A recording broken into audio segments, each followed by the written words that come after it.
महाराज व्यास जी, नारद जी बताते हैं, नारद जी कहते हैं व्यास जी, जब हम नारद जी बने, ब्रह्मा जी के पुत्र बने, तो बार बार हमारे मुख पे नारायण नारायण नाम रहता था। तो एक दिन भगवान और प्रसन्न हो गए और अपनी वीणा श्री हरि ने दे दी कि लो नारद जी, इससे हमारे नाम का गुणगान करो। और ब्रह्म की साधना करते, जो बिना कानों के चलता, बिना पैरों के चलता, बिना कानों के सुनता है, बिना नैनों के जो देखता, बिना जीव का छहों रस का आनंद लेता, ऐसे निराकार ब्रह्म की साधना श्री सुखदेव जी कर रहे। लेकिन वेद व्यास जी के एक शिष्य ने सुंदर श्लोक गुनगुनाया, बरहा पीड़म नटवर बपू कर्णयो कर्णिकाणो विप्रदवासा कनिक कपिसं वैजयन्तीं च माला रंध्रान भेड़ो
भगवान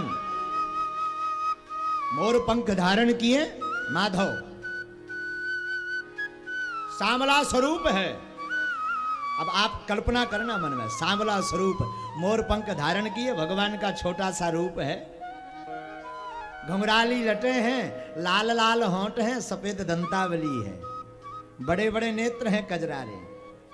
और भगवान वृंदावन में यमुना के किनारे कदम के वृक्ष के नीचे खड़े, पैर के ऊपर पैर रखे हैं, कमर कहीं लटक रही और मुख में बांसुरी लेकर के भगवान स्वर छेड़े हुए हैं।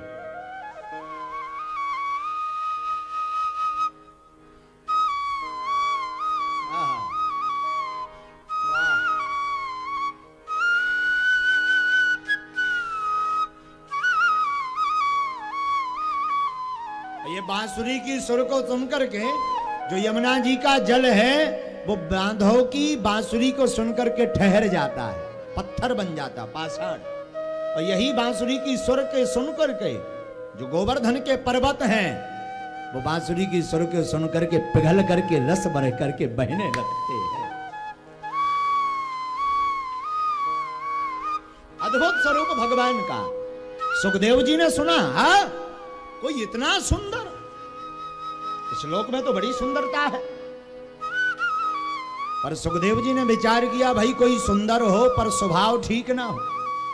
पुरानी बस पर अगर डेंटिंग पेंटिंग कर दी जाए तो चालू करने पर पता लगता है खटर पटर बोलती है? कोई काम की नहीं है। तो भाई कोई रूपवान हो, गाली वक्ता हो, स्वभाव भी सुंदर होना चाहिए। तब तक दूसरे शिष्य ने भगवान के स्वभाव का एक श्लोक गा दिया। क्या? अहो बकीयम स्तन कालिकूटम जिघांसया आयता प्रसादेवी लेभे गतिम धातृ चितां ततोऽन्यम् कंबादयालो शरणो व्रजे। किसी ने स्वभाव का वर्णन किया, भगवान का सुंदर स्वभाव है।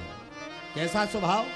बोले ये सुंदर तो इतने हइये हैं, पर अहो बकीयम, बकी नाम बकासुर। बकासुर की बहन का नाम है पूतना। पूतना भगवान को मारने के उद्देश्य से आई, पर धन्य है ठाकुर जी का स्वभाव। उन्होंने मारने के उद्देश्य से आई पूतना को भी अपनी माँ का दर्जा देकर के उसका कल्याण कर दिया। अब हम तुमसे पूछे तुम्हें कोई मारने आए तो मताई बाप बना हो, जवाब दो। कोई लठ लेके तुम्हारे लो आए, तुम कहो अरे पिताजी हैं, माताजी ना मारो, ऐसा कहोगे? तुम भी कहो चले आओ से तुम कट्टा निकालो, ठा दे दे हो। हाँ जी अना जी। पर भगवान का स्वभाव देखो, मारने के उद्देश्य से आई पूतना मौसी, धात्र दाम ततोन्यम, माँ की गति दे करके ठाकुर जी ने पूतना मौसी का कल्याण कर दिया। सुखदेव जी ने सोचा भाई कोई इतना सुंदर, तो दोनों को बुलाया, भैया ये श्लोक बड़े सुंदर हैं और सुनाओ। बोले हमारे पास तो 2 ही है, पर गुरुजी के पास ऐसे 18,000 श्लोकों की संगता है। भैया क्या नाम है तुम्हारे गुरुजी का? बोले हमारे गुरुजी का नाम है श्री वेदव्यास जी महाराज। सुखदेव जी बोले पिताजी? वो तो हमारे पिताजी हैं। अच्छा तो वो ही हमारे गुरुजी।